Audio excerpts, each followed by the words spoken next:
বিভিন্ন স্টার আছে সালমান খান আর কি কি যে শাহরুখ খানটা যদি বলে যে আগামী অমুক তারিখ আসবে, আগামী জুমার পরে শো শুরু হবে, ছোটসা থেকে অনেক ডোনার দেখবেন চলে যাবে যে সিটটা আমার আগে দিস, কত টাকা লাগবে বল, আমি আগে বসবো, এবং আমার বউ যাবে, আমার ছেলে মেয়ে যাবে, সব সামনের সিটটা দিস, কত টাকা লাগে আমি দেবো।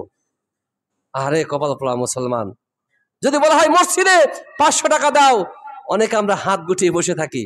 যদি বলে একটা মাহফিল হবে 1000 টাকা দাও, অনেকে প্রতিবাদ করে, হুজুরদের শুধু টাকা টাকা টাকা, এত ওয়াজ মাহফিল দিয়ে কি লাভ? নাউযুবিল্লাহি মিন যালিক। আমার ভাইয়ের এ থেকে বোঝা যায় খতামাল্লাহু আলা কুলুবিহিম ওয়া আলা সামঈহিম ওয়া আলা আবসারিহিম গিশাওয়াতু ওয়া লাহুম আযাবুন আযীম। আল্লাহ ওদের চোখ, অন্তর, হৃদয়ে, কানে সব জায়গায় মোহর মেরে দিয়েছে। এই কোরআনের কথা যতই ওদের সামনে বলা হোক না কেন, ওদের দিলে আসর করবে না। এই ছোট্ট কাগজ যেমন সিলে মারলাম, এই দেয়াল যেমন কিছু হয়নি, এই কোরআনের কথা শোনার পর ওদের কিছু হবে না। যেইরা মাল সেই রকমই থাকবে।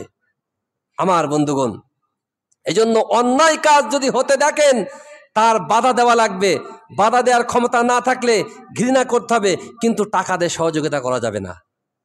আপনি দেখছেন যে মসজিদের সভাপতি আব্দুল খালেক সাহেব, উনি যে মাতব্বারি করছে, এই মাতব্বারি দ্বারা সমাজের বা দেশের বা জনগণের ক্ষতি হবে। উনার পিছনে যাওয়া তো দূরের কথা, উনার পক্ষে একটা চা ব্যয় করাও সেটা জাহান্নাম কেনার একটাই হয়ে গেল। উনার পক্ষে যদি এই অন্যায় কাজে সাপোর্ট দেওয়ার জন্য একটা চা 5 টাকাও ব্যয় করেন, আপনি জাহান্নামে যাওয়ার জন্য রাস্তাটা ক্লিয়ার করলেন। একেবারে একদম নিটেড কথা, কোনো সন্দেহের মধ্যে।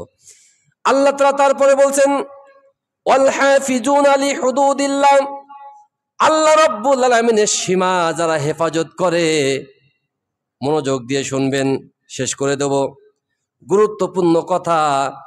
আল্লাহ বলেন আল্লাহ রাব্বুল আলামিনের সীমা যারা অতিক্রম করে না, বরং আল্লাহ সীমাটা রক্ষার বিষয়ে যারা অত্যন্ত যত্নবান হয়।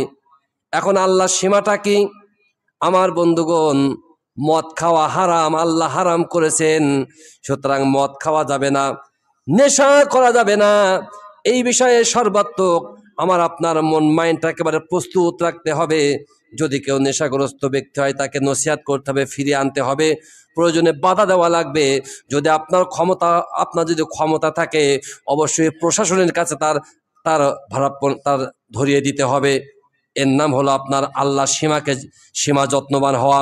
আপনি দেখছেন আমার সন্তান নেশাগ্রস্ত হয়ে গেছে, আপনি জানার পরে প্রশাসনের কাছে আপনি সন্তানকে তুলে দিচ্ছেন না।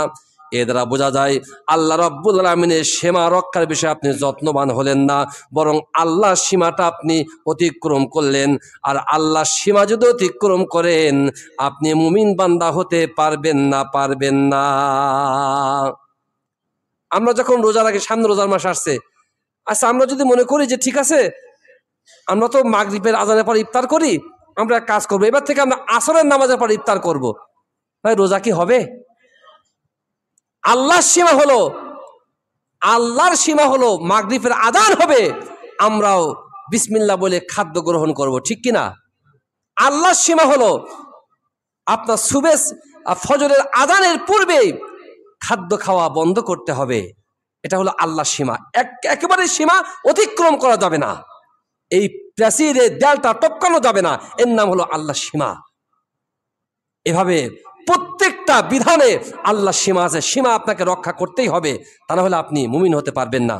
প্রিয় ভাইরা, আসুন আমরা যাতে মুমিন মুত্তাকি বান্দা হয়ে আল্লাহ রাব্বুল আলামিনের সেই জান্নাতের একজন উত্তম বাসিন্দা হতে পারি। আল্লাহ আমাদেরকে কবুল করুন, সকলে বলছে আমিন। আল্লাহ তাআলা আমাদের প্রত্যেককে আল্লাহ রাব্বুল আলামিনের জান্নাতের মেহমান হিসেবে কবুল করুন, সকলে বলছে আমিন। ওমা তৌফিক ইল্লা বিল্লাহ। আসসালামু আলাইকুম ওয়া রাহমাতুল্লাহ। আমরা সকলে সুন্নত পড়ে নিই।